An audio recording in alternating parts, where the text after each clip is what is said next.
Hey guys, it's Aaron. Um, Today I wanted to talk about something very personal, something that I'm kind of, I guess, ashamed of within myself. So, from as of December, what day was it? On Monday. On December 28th, I had done something that I'm not very proud of. I had, a really rough spiraled day where I let my depression, my frustration, my anger built up to a point where I had almost committed the act of wanting to slit my wrist. Um, Depression's not fun. It's really not. For a while now, since late November, I believed I had developed a mental disorder called seasonal affective disorder, which is a seasonal mental dysfunction that happens when the days are shorter, there's the lack of sunlight in the during the days, and it affects one's mental state, causing severe dips in depression, anxiety, lack of sleep, and being a hypochondriac as I am, as well as being super susceptible.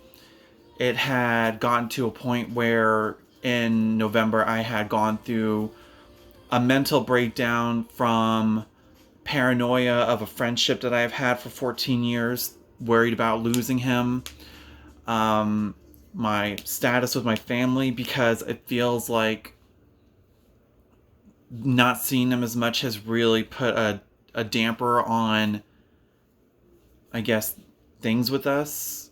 Even though I tried treating everything like it was okay, it just wasn't.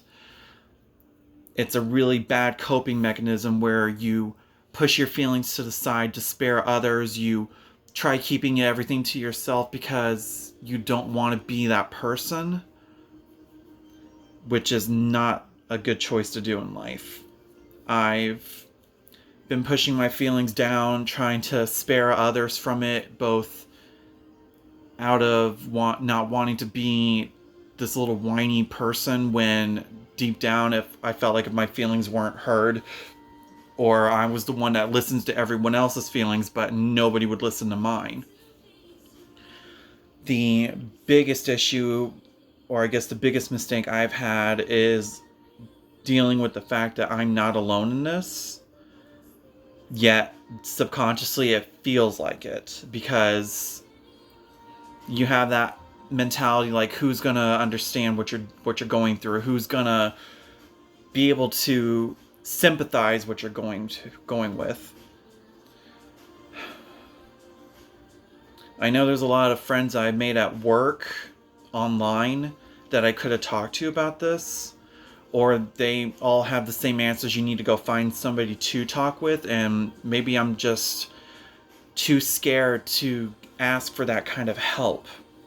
Even being on the over-the-counter vitamins that I have that should have been helping, unfortunately there was a day I didn't take them, and it nearly costed me because of my ignorance. Um,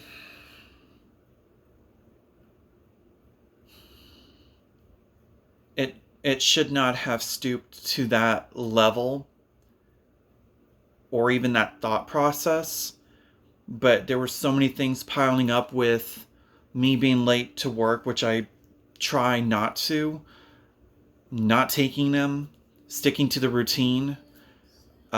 With any job, there's always its ups and downs, and there was just a lot of downs, and the fear of losing my best friend that I've had for 14 years, letting that paranoia build up so much that it actually almost destroyed it. My relationship,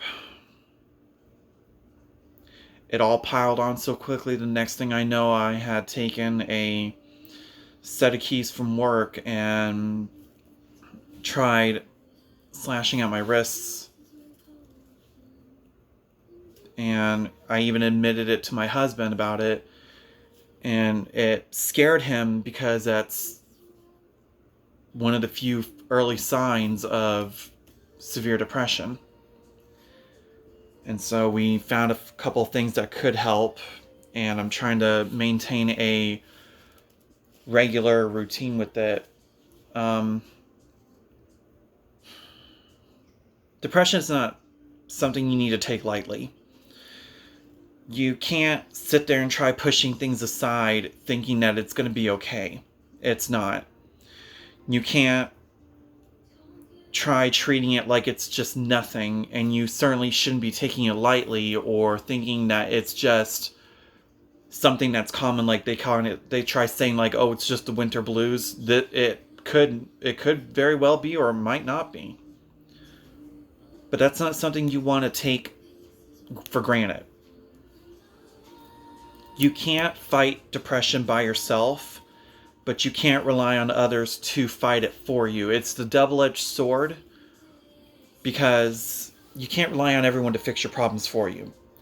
But you can't just sit there and do nothing either. Find ways to express yourself in a healthy manner, from drawing, singing, playing an instrument, gaming, or something. But you can't sit there and try pushing it to the side like it doesn't mean anything. Because in the end, it could cost one's life, like it would have mine if I tried. But the, I guess, illuminating part of it is that it gives me an appreciation for the many friends I do have, both in work and outside of work, online and offline. But you shouldn't let it consume you. It's very similar to what I remember hearing in Kingdom Hearts was light and darkness live side by side. You can't defeat darkness with just light, because the brighter the light is shown, the greater the shadow is cast.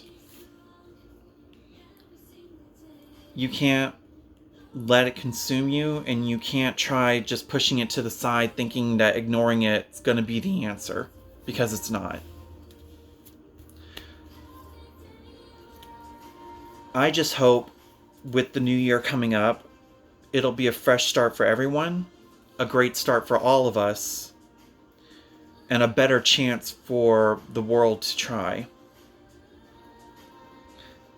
I do love and appreciate the support and care that you guys give, and that's something I've been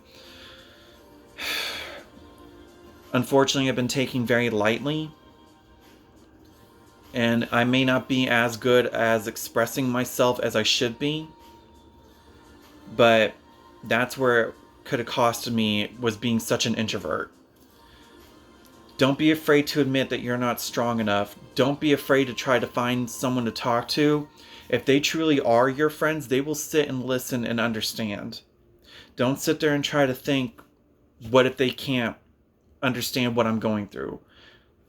They may not, but at least they'll be there to listen for you.